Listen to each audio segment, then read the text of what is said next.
My name is Krzysztof Soszynski. I'm a professional mixed martial arts fighter. I've been doing this for 10 years. I'm currently a strength and conditioning coach over here at the Range Training Center, as well as Athlete's Choice.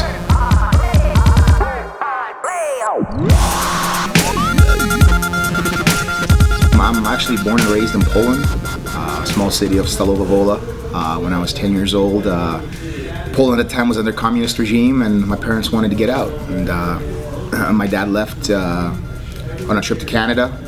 He got his citizenship, and 3 years later sponsored the rest of his family when I was 10 years old. And we moved to Canada, Winnipeg, Manitoba, Canada. I spent about 20 years there, and for the last 5 years or so, I've been back and forth between Winnipeg and the beautiful California. MMA for me kind of was a fluke. I was never a big fan. Never really watched it too much. I watched some of the first few UFCs. I was never one of those kids who fought a lot or anything like that. I never was in a street fight or any type of altercation for that matter. I did some professional wrestling. I was kind of going back and forth across Canada and doing some professional wrestling, and met a wrestler from the WWF days in the 80s named Bad News Brown. And I went over to Calgary to train with him. Calgary, Alberta, Canada was like the mecca of professional wrestling at the time, Hart family and all that stuff. And he made his students grapple at the beginning of all the training sessions. And I really didn't know what grappling was. And he kind of showed me a couple submissions, showed me an armbar, showed me Kimura, and put me in them. And I was like, dude, I want to learn how to do this. I quit basically wrestling that very day. I took a Greyhound bus back to Winnipeg, about 24-hour drive. I took up jiu-jitsu class the very next day.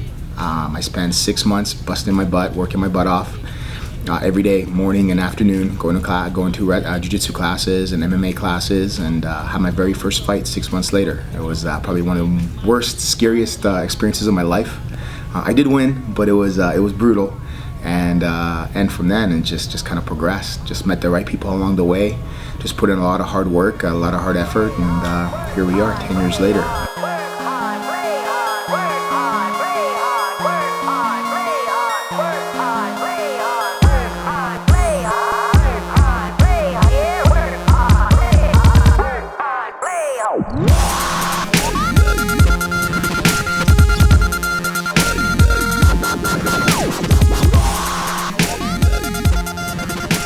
I was kind of a chubby, husky kid growing up. It was kind of funny.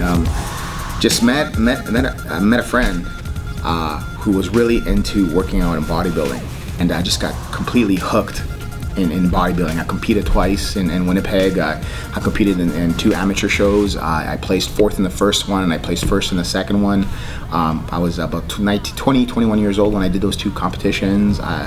I had a great time. I absolutely loved it. It's actually the reason why I'm a strength and conditioning coach, is because of my bodybuilding days. I learned so much from speaking with so many bodybuilders about nutrition and about strength training and conditioning, and just kind of implementing my own little scheme and regime and routine into all this, and just kind of remembering it and putting it into my head, and always trying different things.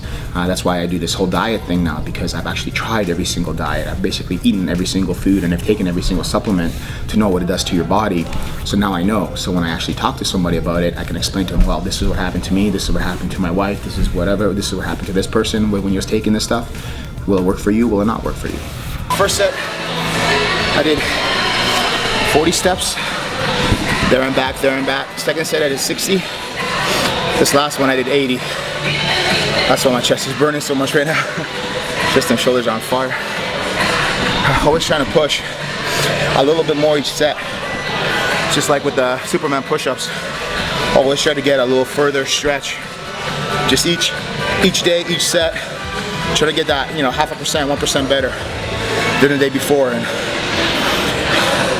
something that Mark Munoz always told me, you always want to get better, 1% per day. Just improve, and kind of stuck with me, and just been trying to push my body past that breaking point. I have barely had anything left in me in those last 20 steps, but just trying to push mentally. It's hard.